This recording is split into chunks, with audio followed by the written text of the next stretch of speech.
Ni matumaini yangu kuwa we ni mzima sana na unazidi kuenjoy time hii hapa. Kwanza kabisa ni kushukuru ambaye tayari umejiunga na sisi kwa kusubscribe channel hii. Asante sana. Lakini kama bado hujajiunga na sisi ni kwamba hujachelewa. Cha kwanza kabisa share video hii, lakini pia like, comment na subscribe channel hii, na hapo utakuwa ni mtu wa kwanza kabisa kupata habari na matukio mbalimbali kwa wakati zaidi. Wote tunafahamu tukio ambalo limetokea kubwa kabisa ambalo pia watu wengi walikuwa wanalisubiria kwa hamu kubwa zaidi.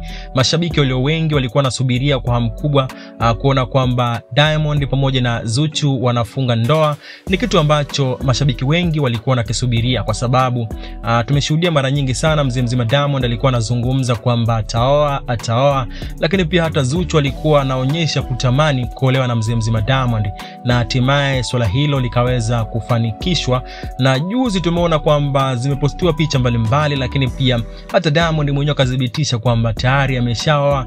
Lakini pia hata familia mzima Diamond, wakina Esma Platnumz, wakina Madangote, Babu Tale, watu wa karibu kabisa na mzima Diamond wakadhibitisha, lakini pia wakatoa hongera dhati kabisa kwa Diamond Platnumz pamoja na Zuchu kwa kuanza maisha yao mapya kabisa kwenye ndoa yao hiyo. Ijapokuwa kwenye mitandao ya kijamii kumekuwa na story nyingi sana, wengi kusema kwamba kwa ukubwa wa Diamond Platnumz asingefunga ndoa ya mkeka, kwa sababu ndoa ile imeonyesha kabisa kwamba imefungiwa ndani, yani nyumbani, ndani kwa mtu, kitu ambacho kinaonyesha kabisa kwamba ni ndoa ya mkeka kwa watu jinsi ambavyo wanavyosema.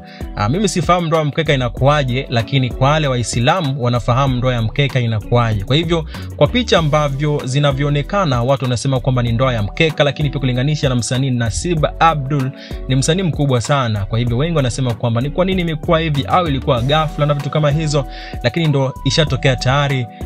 Diamond ameshaoa, amemuoa Zuchu. Sasa Zuchu bwana amekuwa akiposti baadhi ya video kwenye page yake kule Instagram na kwenye page ambazo ni za mafansi wake, zikionyesha video mbalimbali zikimuonyesha akiwa anaenjoy na mzima Diamond maeneo tofauti ya kujidai, hasa kwenye chakula cha usiku. Pia aliweza kuposti kwamba ni wakati wa kwenda kula chakula cha usiku na mume wake. Ni kitu ambacho amekiposti, na video yenyewe unavyoona ni hiyo hapo, clip ndogo ambayo inaonyesha kwamba yuko na mume wake ambaye ni mzima Diamond wakienda sehemu kwa ajili ya kupata chakula na vitu kama hizo.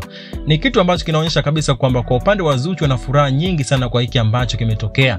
Ijapokuwa kwa mzima Diamond aliposti siku ile na kusema kwamba bado kuna mambo mengi ambayo atayazungumza ambayo watu wengi hawayafahamu. Kwa hivyo tunasubiria kwa hamu kubwa zaidi kile ambacho atakizungumza mzima Diamond, lakini kwa sasa Zuchu anaenjoy sana kwa hiki ambacho kimefanyika, yani anaenjoy sana kufunga ndoa na mzima Diamond. Sasa kwa story nyingi ambazo zina trend kwenye mitandao ya kijamii za wasanii ambao wewe unawakubali wa Tanzania, lakini pia hata nje ya Tanzania, cha kufanya tu ni kuweza kujiunga na sisi kwa kusubscribe channel hii. Gusa maandishi mekundu hapo chini ya video yako, lakini pia bonyeza alama ya kengele ambayo itajitokeza. Kingine ambacho sasa ni muhimu pia, like video hii, share, toa maoni yako hapo chini kuhusiana na video hii, lakini pia kuhusiana na chochote kile ambacho unatamani tukizungumzie kwenye channel yetu hii. Asante sana kwa kuwa pamoja na mimi, lakini pia asante sana kwa kuichagua ZD Media.